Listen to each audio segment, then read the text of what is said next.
Good afternoon, everyone, and welcome to Education Sector Group's webinar. Today, my name is Jukka Tulivuori, and I come from the Education Sector Group, as most of you already know, I think so. Today, we are listening to a presentation from a Finnish NGO called 100, which seeks and shares inspiring innovations in K-12 education and especially in teacher education. And as we all know, education is the compilation and product of many and wide-ranging resources. And among these, teachers, of course, stand out as the key in realizing the high standards that are increasingly stressed in schools and school systems across our Asia and Pacific. There is a common understanding about the significance of high-quality teachers. Policymakers, development partners, and teacher educators are still challenged to reach an agreement. What are actually the specific qualities and characteristics to make a good teacher in the terms of preparation, training, recruitment, deployment, and retention of teachers? And of course, teacher education is a very important thing and plays a very important role in this setting, and all the governments, teacher educators, policymakers, development partners are asking the same questions: that how do we educate teachers in the best possible way, and what kind of innovations we could make together with the teachers and teacher educators. And I think 100 is also trying to find answer to these questions. We will have a presentation today from Lasse Leponiemi, who is the Executive Director for 100, and then Petri, who is the Head of Research in 100. And during the presentation, you can write questions to the chat box, and also, or after the presentation, we will have a question and answer session afterwards. And I also ask you to that maybe you can consider that how could we as ADB and ADB education sector collaborate with 100 in the future, because I think they have a lot of good innovations and experiences that we could also share in the work that ADB is doing in education sector. But without further notice, let's start the presentation. Lasse and Chris, the floor is yours. Thank you, Jukka, for the kind words. My name is Lasse Leponiemi, and I'm the Executive Director at 100. And within the next hour, I have a great pleasure to join the stage together with Chris Petri, our Head of Research, and we will walk you through some of the latest findings from our work, and then a little bit showing like what is happening in 2021 for us and within our partner collaborations all around the world. And like Jukka mentioned in the beginning, 100 is a not-for-profit organization. We are coming from Finland, and looking back now to the 2020, we all know that the whole world and education sector among it was heavily affected by the pandemic situation. And some of the examples and some of the findings we will be sharing today are something that has been identified and seen during the last 12 months or so. So let's get started. So 100 is a Finnish-based organization. The story behind of our organization is actually tied closely with the Finnish independence celebrations in 2017. That is the year when Finland turned to be 100 years old.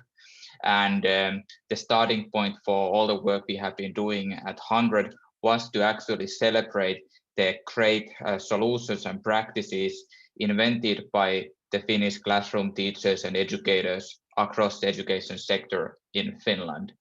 And as a part of that celebration project, those practices and solutions were shared worldwide as a gift from Finland. And while we were doing that, we started to get a lot of requests that there is a lot classroom level innovations happening around the world, different kind of teacher and educator-led practices and solutions which should deserve to be highlighted and shared with the wider community. So therefore, we then started to do the international education innovation research, and by the date we have been going a little bit more than 5,000 education innovations. Most of them are created by teachers or educators from the field, and most of them are also not-for-profit organizations. And when we are looking how the education sector itself is renewing itself, it looks quite clearly so that the education sector renews itself through non-profit organizations, teacher-led practices, which are then slowly adapted across the schools, cities, and countries. And our kind of like mission and goal is that we want to identify these impactful and scalable education innovations and then help them spread. At the moment, we have an active community in a little bit more than 100 countries. We have over 700 ambassadors who are helping us to identify these innovations, and this large volunteer network of education change makers are led by our country leads, which we are currently having in 27 countries. So whereas whereas our headquarters are in Helsinki, Finland, where we are joining the call today, our international network is worldwide, and that is the way how we are able to identify these teacher and educator-led innovations and then make them visible for rest of the world. And we firmly believe that that is a way how we can start changing the education sector. So I will quickly walk you through our model or theory of change, how we believe that the education sector can be renewed, and how we are doing that. So first of all, like mentioned, we are identifying those scalable and impactful education innovations. So that is the starting point for us, and we want to be the world's leading expert in that particular area. And when we have found innovations which are impactful and scalable, we want to make the world know about those. So we do different kind of promotion for them. We work directly with these innovators to highlight the great work they have been doing.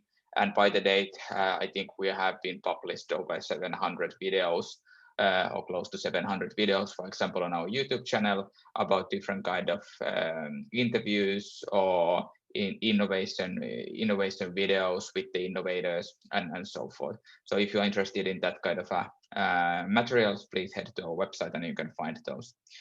And then the promotion itself is not enough, of course. The most important things are the two following ones. First of all, we have to be able to connect these amazing education innovators, educators and teachers to their colleagues around the world, possible education providers or implementing partners, funders, so that the work can be known with the wider community. And the implementation part is then, of course, as we all know, the most challenging and difficult one. We know that the education is very context driven and it's a complex, we are always talking about complex systems which are affected by multiple different stakeholders.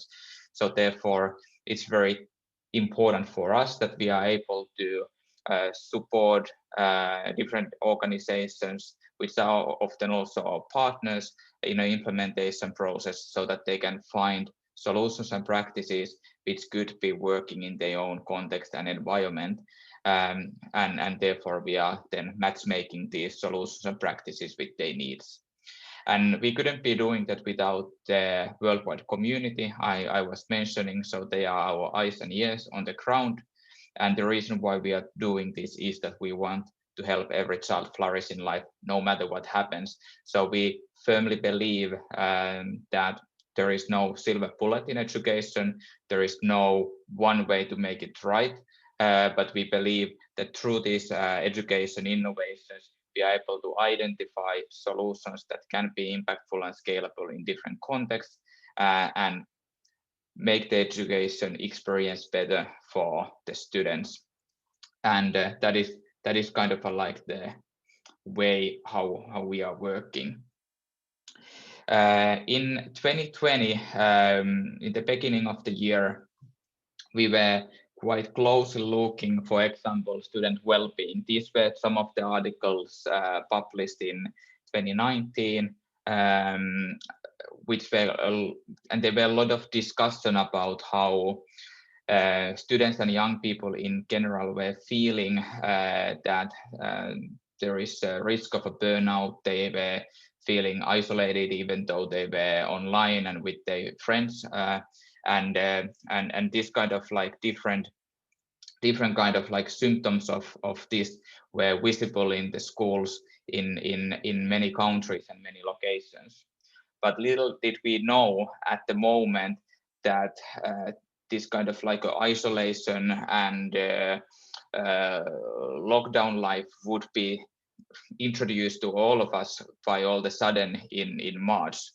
But kind of like what we were then at the beginning of 2020 looking at were a lot of like different kind of like social emotional learning and higher cognitive skills, and how this kind of aspects are introduced not only in a teacher training but also in a classroom level around the world. And this is kind of like one of the focus areas where we have been looking at quite closely during the last 2 years.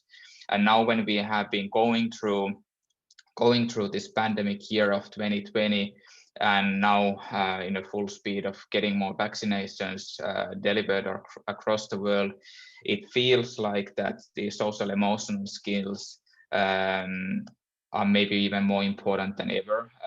We are seeing a lot how the loneliness and isolation has been growing faster than ever among the young people and the students, and then also it's affecting not only, of course, the students but also teachers and the whole education community around them, including parents and guardians, which are hopefully able to support the learning if it's happening, for example, at home.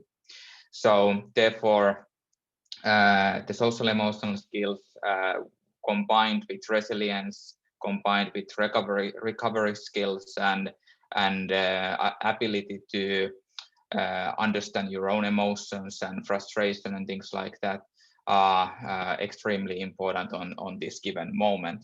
But if we kind of like roll back quickly to April and May 2020, that was the time when we started to create toolkit in a collaboration with OECD to provide these grassroots level practices and solutions for educators and teachers around the world. So all of a sudden we decided to stop everything else we were doing. We put all the other projects on hold so that we were able to respond to the situation. And then within 2 months of time, we were able to put together this collaborative toolkit, and the work has been still continuing by the date. And the main point of this one was to able not only to give something to the policy level makers to make better decisions, but especially to the school level to provide some solutions and practices. And next, I would like to actually invite Petri to the stage to walk you through a little bit of the research we have been doing together with OECD and our other partners. And while Chris is doing that, then we are also continuing to talk more about 2021. So Chris, the stage is yours. Thank you, Lasse. Hi everyone, my name is Chris Petri. I'm the head of research at 100 and very pleased to be here. And I'll just be taking you through a few of the projects we've completed in 2020 as well as where we're looking to in 2021 as we're having these global vaccination programs being rolled out, creating the hope that perhaps there'll be a post-COVID world at some point. But in terms of the, if we can go to the next slide, it features some, we combine the expertise of actually this one, I should just mention some of the innovations that were featured in the COVID-19 report with the OECD that Lasse mentioned.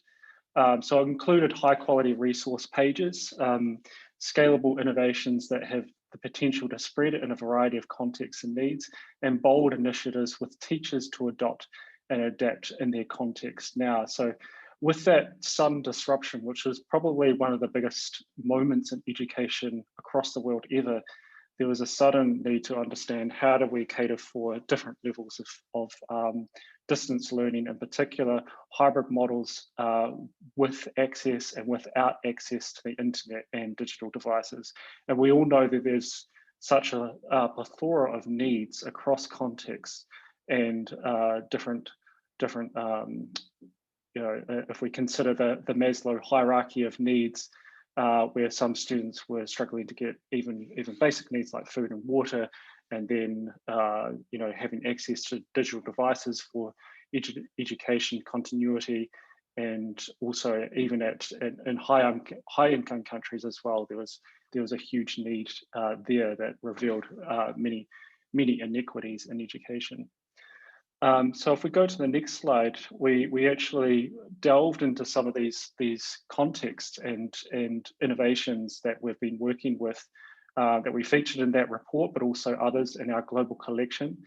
So this was an effort combining the expertise of the Harvard Global Education Innovation Initiative, us, the OECD, and the World Bank, where we documented inspirational stories from around the world about the solutions education systems are using and how they adapted to different student and teacher needs during the coronavirus.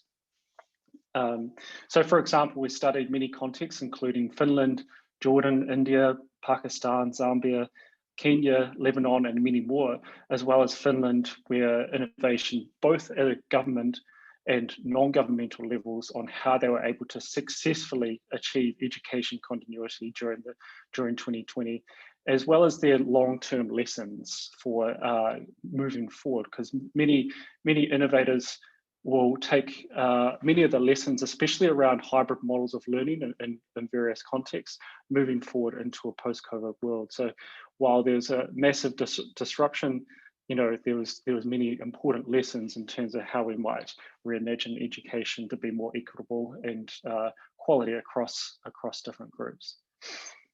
If we go to the next slide.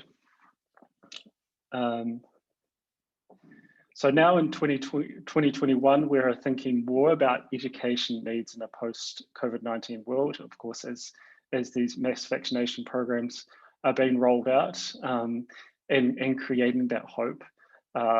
When that may be, it will be interesting to find out. It's just obviously an ongoing pandemic. But during COVID-19, you know, school closures have forced students to face remote learning and isolation from their normal social settings.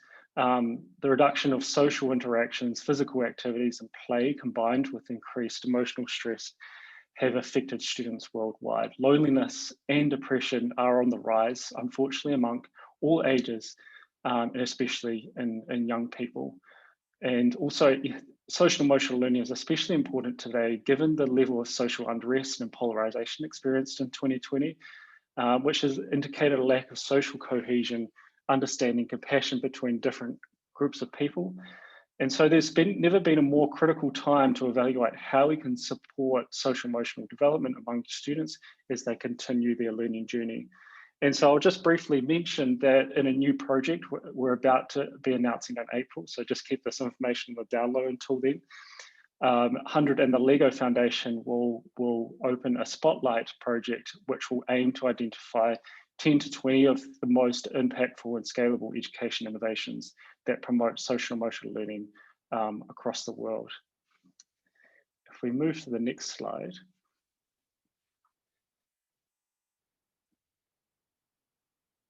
We'll move to one more of our project, which is around teacher development. So in a new reality that requires teachers to constantly adopt new skills, which of course isn't new because of COVID, but it's been exacerbated. knowledge technology can facilitate access to more frequent and at-scale approaches to teacher professional development. And this is especially relevant given the restrictions associated with COVID-19, with the COVID-19 pandemic, and in contexts where mobility is affected by fragility, conflict, and/or violence.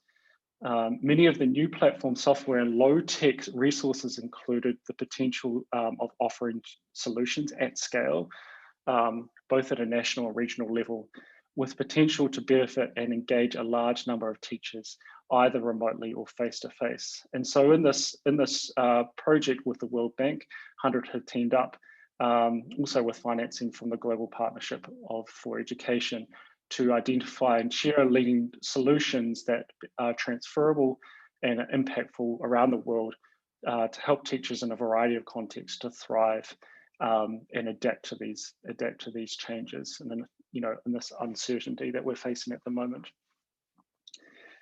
And then we'll move to our global collection, which is one of our main initiatives that we release every year in November at our Innovation Summit. And the Global Collection aims to highlight 100 of the leading innovations in K-12 education from around the world across the whole spectrum of education. And so, as Lasse mentioned, over 5,000 innovations were considered for education nonprofits. And this 2021 Global Collection is our 4th annual collection. And more than half the selected innovations focus on developing social and emotional skills, and many include the professional development of teachers across borders. So we really try and make these collections responsive to the current needs. And of course, last year was the sudden change of the COVID-19 pandemic.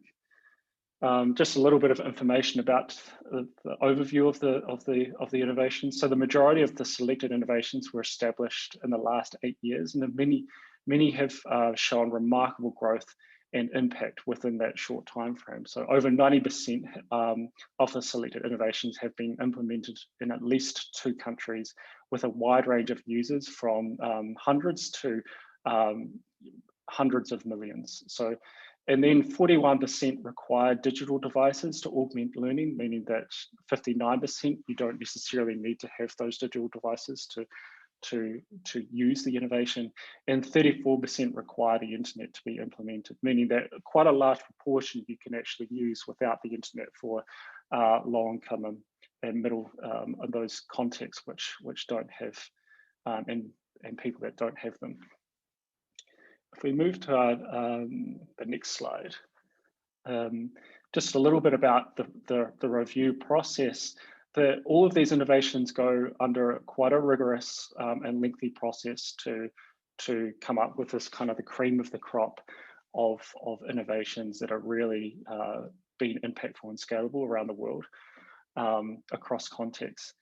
And so we have 150 Academy members who consisting of academics, educators, innovators, funders, and leaders from over 50 countries. And they're a lot of them are leaders and change makers within many different contexts, highly passionate about education within their local context. And we really ask them to think about an innovation from across the world and think about how it might be impactful and transferable to their context. And from all of those perspectives, we actually had over 3,400 individual reviews from the Academy last year based on their impact and scalability to make the final decisions. And then what we do is we go through a series of selection workshops where we try and think about the balance between different contexts, because obviously we don't want everything to be focused around STEM and coding, even though there's a lot of innovation in that area at the moment. Of course, we need innovation and especially digital pedagogical skills for teachers. And so we try and look across those different dimensions and contexts as well. And then in the next slide, when an innovation is created on 100.org, they enter a list of educational categories that align with its nature and goals. So one might be teacher training, one might be student voice, one might be diversity. And we combine these from all the selected innovations into a word cloud, which provides a very quick overall impression of the range of and thematic emphasis of the innovations in the global collection. And it's clear if you look at all of these words and the ones that are most emphasized, the focus of these innovations on areas where there is often a lack of or a gap in traditional school education. So for example, empathy or diversity and student voice are really important. And those kind of competencies around preparing young people for the 21st century. But you can read a lot more about this on 100.org, and of course, look at all of those innovations in detail. They're super inspirational to go through and to review. And it's really, really exciting when we bring all of these innovators together, because they're equally passionate and they can all kind of help each other and talk to each other and share learnings across those different groups, along with the rest of our community. So it's a really rewarding experience when we start to release these collections and connect these different change makers within the global education community. But with that, I'll pass it back to Lasse to go through some of the research trends.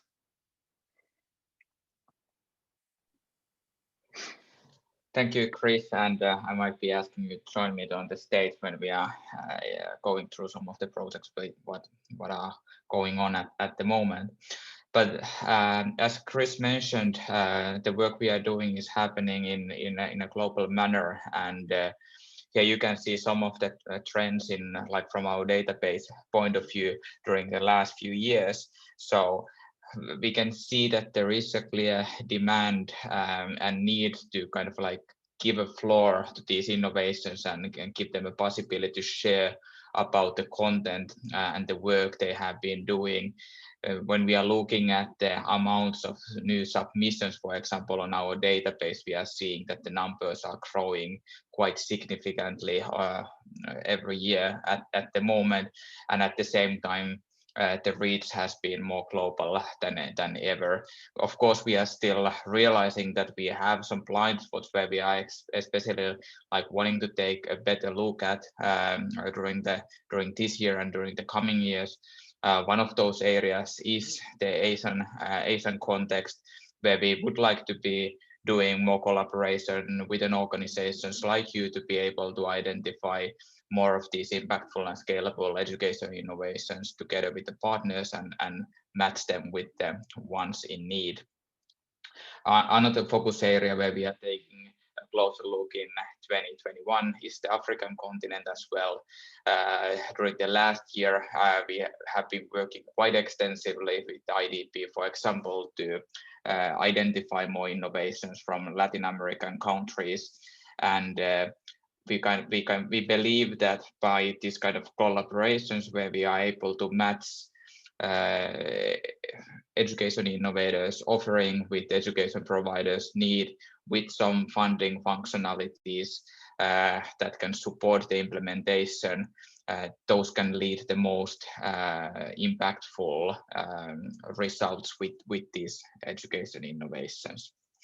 If we are looking at the year 2021 and what kind of innovations and what kind of themes we are having this year, this is kind of what is happening at the moment within our community. So like mentioned, we have been looking those 21st century skills in Latin American context with IDB, and at the same time the Teachers for a Changing World collaboration has been ongoing with the World Bank, that's especially focusing on the teacher training and personal development for teachers who are already in a occupation and doing the best work they can, how to improve that. And then something that we have been observing around the world during the last year is that the parental engagement has been an extremely crucial role when the schools have been in lockdown, how that can be improved.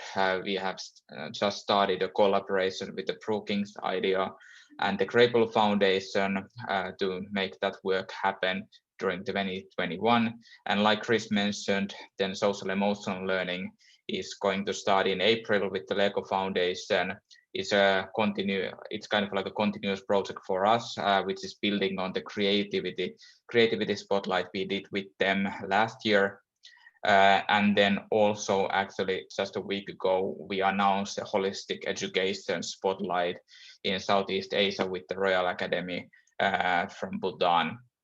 So these are kind of like few of the ongoing projects at the moment, and you can find information about all of these from our website with the Lego Foundation Social Emotional Learning. That one will be publicly available on the website in the beginning of April.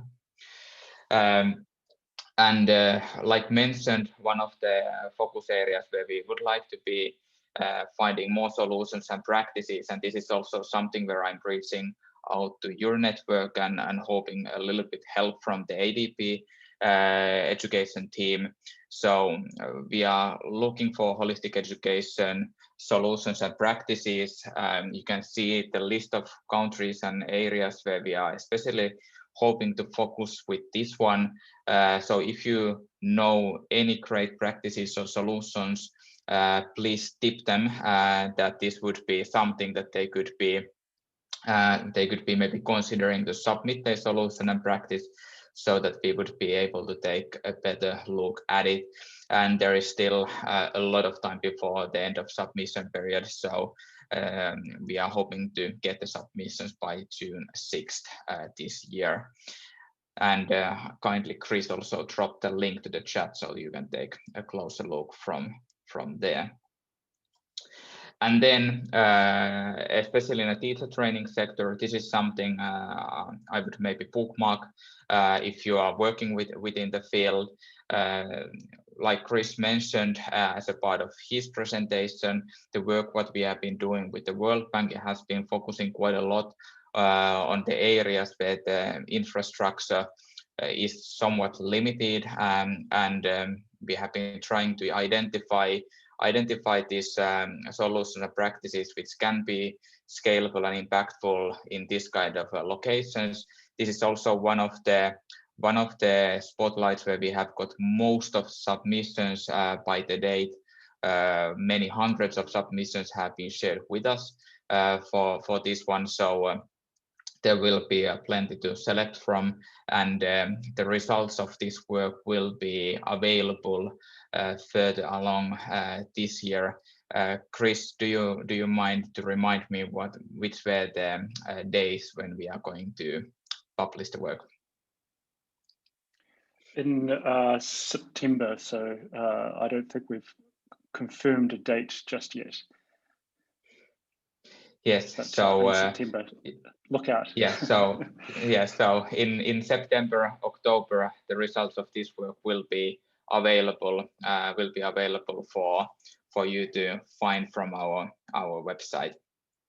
And the way how we work with our partners is always that we are trying to identify what is the actual need we are trying to solve, and then we are kind of like matching that need with these impactful solutions within our network and within the outreach we are doing through our network. But I think still the most important part of the partnerships and the collaboration work we are doing is then what happens between. So what is kind of like the co-development, the alignment process, how we are defining for example, the research criteria, how we are defining the solutions and practices we are looking for, and how we are making the final selections in a collaboration with our 100 academy members, the partnership organization, and the wider community, so that we can really answer to the needs we have been clarifying in the beginning of these processes. And For organizations who are working with us, there are several different ways how to do that. We have been doing these spotlights to serve regional and thematic needs. So we can be looking at education innovations from specific region and from a specific thematic theme, like we are at the moment doing with this holistic education spotlight. These kind of collaborations usually last between 9 to 12 months, depending a little bit about the scope and depth of the process. And as an end result, we are usually picking between 10 to 20 impactful and scalable innovations that will be highlighted as a part of the project. And those are then published in a form of a report, and in some cases also there will be video productions about those innovations and about the innovators behind of those practices and solutions, so that it can be very clearly communicated to the ones who are the target group of the work. Often the target group of the spotlights can be policymakers, education providers, education ministries, different organizations which are making decisions about curriculum design, or how the education should be provided in one particular area. And that kind of work can be then also supported by our research-related processes. So, for example, in a collaboration with the Finnish National Agency for Education, we published last year research report on how to develop an innovation-friendly ecosystem in the education sector. And we were especially looking at how we can allow experimenting as a part of the classroom practices, and how these classroom practices can be then tested and validated, and how best of those can be selected. But then also one part of the report was discussing about different funding models, different benefiting factors and preventing factors within those. And hopefully it will provide some extra help for the Finnish education community. But I also believe that there's a lot of things that can be adapted into the international context. So maybe that is also something you can take a look at it if you are pondering with this kind of decisions in your daily work. And then as a third example, we are doing tailor-made projects, which are usually implementing innovation in systems. So for example, we have been collaborating with the Helsinki Education Division here in Finland for the last 3 years now to create Helsinki Education Week, where the schools are opening their doors to share the practices and solutions they have been creating.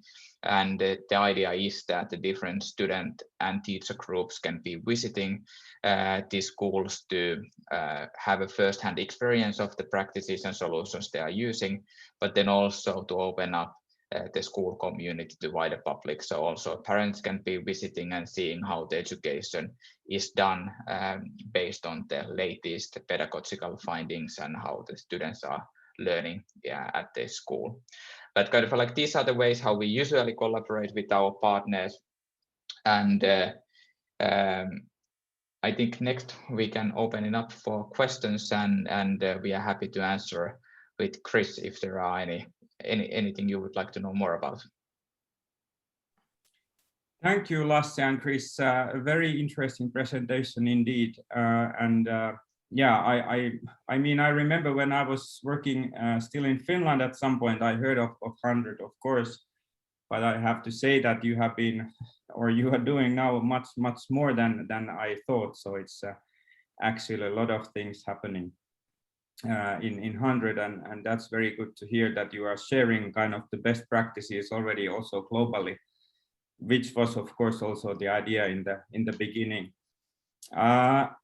I actually, because we are in the webinar mode, we are not able to have questions. Otherwise, that we have to make you like someone who is asking.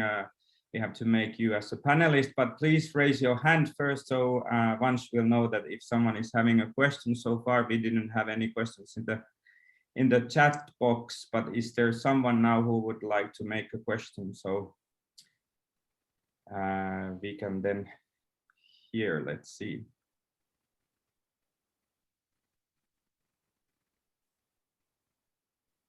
Or was your presentation too comprehensive that there are no questions? Yeah, I bet it could be always a little bit more comprehensive, but maybe people are, you know, here in Helsinki we are in early morning, so we have the full day ahead of you. So I wonder if the attendees are already trying to escape the office in the late afternoon hours. Yeah, I'm a bit surprised because if this would be in Finland, I would not be surprised that no one is asking anything, but usually in ADP webinars, people are asking a lot. Hey, we have got one. Yes, Chigang, thank you. How do you define impact and scalability is the question here now. Yeah, I'm happy to answer that if Lasse is okay with that. Yeah, we define impact as valuable improvements over and above the status quo in each context. So that means that it's different for every situation and context. So what might be impactful for Kenya would be different for Sydney, for New Zealand, for countries in Latin America. And so when we go through the Academy and Advisory Board process, we really, this is why it's so important, is because we ask them to reflect on their own context that they have experience in and imagine could this innovation be impactful for their context? Would it actually have a meaningful improvement above the status quo? And we have a rubric and a scoring system from no impact at all, and to just a kind of a marginal impact where it would have some sort of demonstrable evidence for improvement, and then highly impactful. And we're looking for the ones that are extremely impactful, of course. And then on scalability is solutions and practices that can be highly transferable to multiple contexts. And so what that means is that it can be adopted from the Academy or the Advisory Board's perspective. It would actually be something that could be sustained and adopted and adapted for their context. So again, that is different for every context in the world, and that's why our global community is so important, because they give us those perspectives, because we are based in Helsinki, Finland, but we need people on the ground in say Kenya and other countries in the world where they can give us some perspective on that transferability. But in addition to that, we actually require that all innovations have been implemented with real users for at least 1 year. So it can't be an idea, it can't be in its pilot stage. It has to have at least some degree of impact and scale being measured there. So those are the two things that are important. Lasse, did you have anything else to add, or? I think that was a very important question, because we also are getting quite a lot of requests and interest from the startups and from organizations which are ideating something new, and then we just have to be saying to those ones that, sorry, but you have to be able to provide some actual evidence so that we can be even considering you for the selections. So therefore, like I think Chris was mentioning in the part of the presentations, that many of the innovations we are selecting have been operational something between 2 to 8 years when they are coming to be featured in our collections. But then on the other hand, it's also maybe good to remind everyone that not always the innovations are something new. So for example, pen pal schools, which have been operational since 70s and offering these possibilities for students to communicate across the countries and with each other, has been part of some of our collections during the last few years, especially when we have been featuring that kind of solutions and practices. Thank you. Chikang, do you want to continue or were you happy with the answer? You can now even use your mic, I think. Thank you, Yuka, and thank you for all the responses. So this is a very exciting study. So I was to find out what's the methodology because it's very relevant for us because we're also looking for modalities that we can learn from other countries and or from other projects in Bangladesh. So but it's a little bit abstract. I think the definition of impact and scalability, I was thinking, for example, for all those potential projects, if the users, the beneficiaries, if they have given some rating, and that could be used as a basis for the impact and so on. And yeah, I was trying to look for more information. But anyway, I think in the reports, you're going to share some more detailed methodology and so on. So I look forward to reading the reports. Yeah. Thank you very much. If you take a look to our impact report or to our global collection report from the links we shared to the chat, then you can find more information how in practice these selections have been made. And then also something to highlight here is that when we are making selections for a spotlight, for example, we are always shortlisting some of the innovations, and those will go through even more detailed research process. So in that particular part of the research, we are investigating and checking that the information they have been provided to us is correct and it can be counted on, and that is the way then how we are able to kind of like guarantee that the selections we are suggesting to our partners for these spotlights are something that we can be proud of and we can trust for. Thank you very much.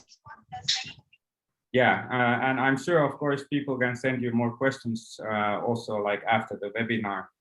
We will share the presentation to everyone as well. But Rajesh, who is our chief of our education sector group, also promised that he will make a question. So Rajesh, would you have any question at this point?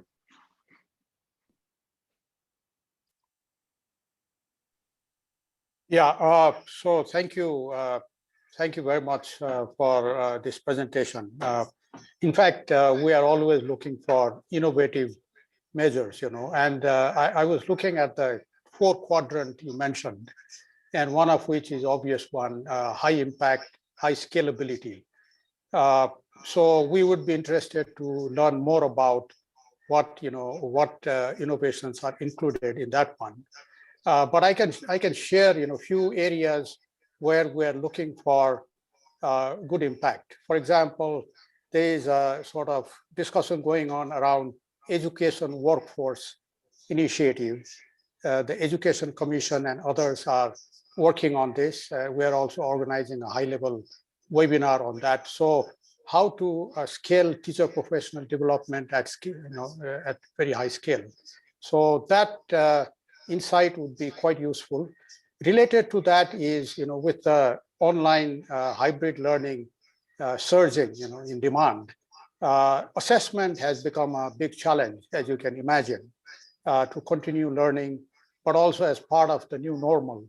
How do we sort of look at assessment embedded with learning materials so that teachers are able to teach at the grade level and support this, evolving adaptive learning approaches. So that area would be of significant importance to us. The other area is the whole notion of digital skills, the digital learning materials, and the whole idea you emphasize around STEM education, 21st century skills, socio-emotional skills. What are good practices in inculcating this? Because we are also adding burden to the teachers, and how can the education system support? So teachers need a lot of support, so they can do more without burdening their, enhancing their workload.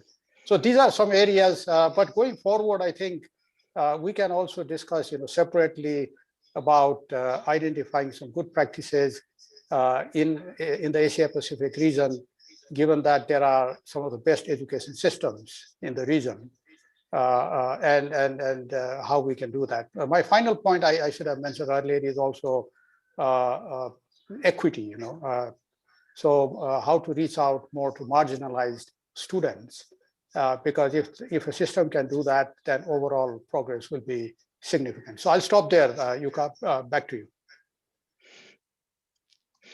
Okay, that was a very wide range of questions. So thank you for that one, and thank you for also pointing out how important it is to focus on equity in education. And we had a long discussion maybe 2 years ago with Professor Pasi Salperi from Finland, and we were discussing that it's relatively easy to create a perfect school. So you just like pick the best neighborhood, you hire the kind of like the amazing teachers, and you get the student body which is representing very good background in a way. But then it's much more difficult when we are trying to make and improve the education experience system wide and improve the equity within the system. And therefore what we have been trying to do as 100 is that like mentioned, 70% of those innovations highlighted in part of our collections are usually not-for-profit organizations, or something that you can start implementing with quite the low resources, so they shouldn't be anything extremely expensive. Of course, we also have that kind of solutions and practices because some of the contexts would like to have those, but if we are looking the improvement of education systems worldwide, sadly there is only a small portion of the education systems or school systems which can be adapting those. But Chris, do you want to elaborate on those other points a little bit? Yeah, I think you identified firstly with scaling professional development as one of the big bottlenecks in education, regardless of what level, particularly on digital learning materials and the like. And I think that's especially become prevalent with COVID-19 and the need for distance learning solutions. I think a lot of the from the solutions and practices that we've been highlighting in our various collections is often the way that they integrate various levels of the system into the innovation itself. And so that means really including the student voice, and hearing what they have to say and how they can contribute. So there's often talk about moving the educator from the sage on the stage, so to speak, to the people, to someone who's coaching, who's working alongside the student and learning with them.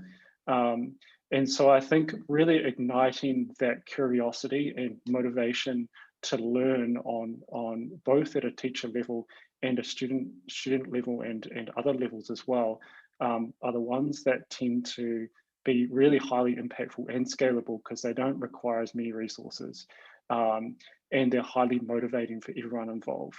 But that does require a certain amount of trust and freedom being embedded within the culture and the system as well, and that's bringing about that kind of change where people have this really positive attitude towards professional development, not just this kind of box that you tick that you need to attend this 2-hour session at the end of the term, and it's kind of like, well, it was a nice afternoon tea, but that was about it that you got from it. And so turning it into something that's more ongoing and meaningful, and I think that's really utilizing the different stakeholders and having them connect in meaningful ways and giving them the freedom and time to do that. So we've got quite a number of really great practices and solutions that I can think of that emphasize that I think we can potentially share with you. Yeah, and then also kind of like what you pointed out was that importance of assessment, and something that we are now going to do in 2021, 2022 is that we are planning to start a project within the formative assessment methods and how formative assessment can be more introduced to the schools.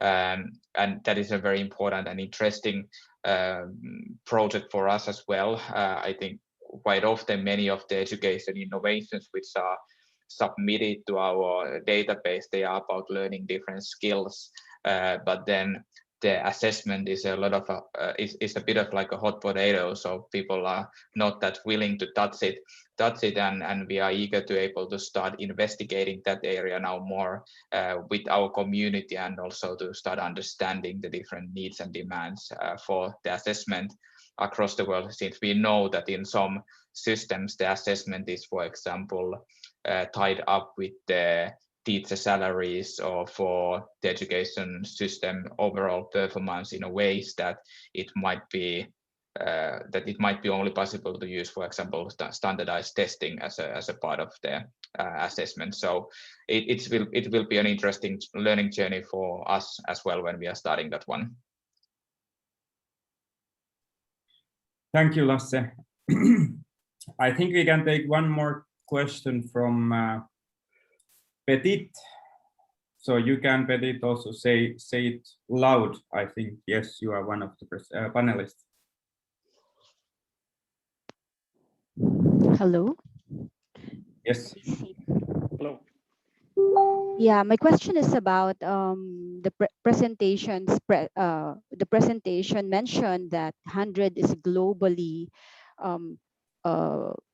present already. You've mentioned several countries in different regions, different. Now, do you have a specific allocation, like priorities for like Africa? You mentioned Africa, and then you've also mentioned Asia for 2021. So I just want to know the priorities moving forward, and where Asia would stand. And then another question, just to say it already in just one go, is where does 100 get its constant funding aside from its partners? That's it. Thank you, and thank you for the very interesting presentation. Thank you for the question. So if you want to take a very close look how our work is divided and how our community is divided across the world, you can head to our website, and from the About section there is a section called Map. So from that one you can find all the selected innovations, but also our community members placed on a map, so you can kind of like see how the people and innovations have been spread across the world. When we started in 2015, 2016, you know, the only focus area we had was Finland. That was the starting point of it. And then through the years, we have been trying to widen up the scope to be global and be truly global, and we know that it's a long journey. And now for this year, the focus area is, like I mentioned, is the Asian context, but then also the African continent. So those are kind of like two specific locations where we would like to get more innovations in a collaboration with our partners. And then the funding, what comes to us, it comes through our partner network. So we are not funded by any governments or any kind of like governmental bodies. We have some project allocations, for example, with the Finnish National Agency for Education every now and then, but the funding we are receiving is coming from our partners based on the Spotlight and other projects we are doing together with them. So, and that is the way how we are able to operate and keep the work ongoing as it is for now. Thank you. Thank you for the clear explanation. I'll check out your website again. Thank you. Thank you, Petit. And as Finnish people like to be very exact with the time, it's 4:01. So I think we have used our 1 hour for this. I think it has been a very interesting time, as already mentioned, and we will be sharing the presentation with our education sector group, and I hope there will be then more collaboration between ADB and 100.org as well in the future. And I think we can be in touch with you, or anyone from our education group can be in touch with you if they have any more questions. But thank you. With a pleasure, and if you have those great solutions and practices from the Southeast Asia region, so please tip them off, and we would love to see a lot of submissions for that spotlight as well. Yeah, I think it's something that we can, of course, distribute in our networks as well. But thank you for your time, Lasse and Chris, and I wish you all the best there in cold Finland. Here it's getting summer and quite hot already, but we are surviving. Don't even mention that it's still cold in here. So yeah, so but it's already plus degrees I have seen, so it's getting better. Yeah. Good. Thank you. Correct. Have a nice day there in Finland, and have a nice afternoon, nice evening wherever you are. Thank you. Thank you so much. Bye-bye. Thank you. Bye-bye. Thank you very much. Bye-bye. Bye-bye.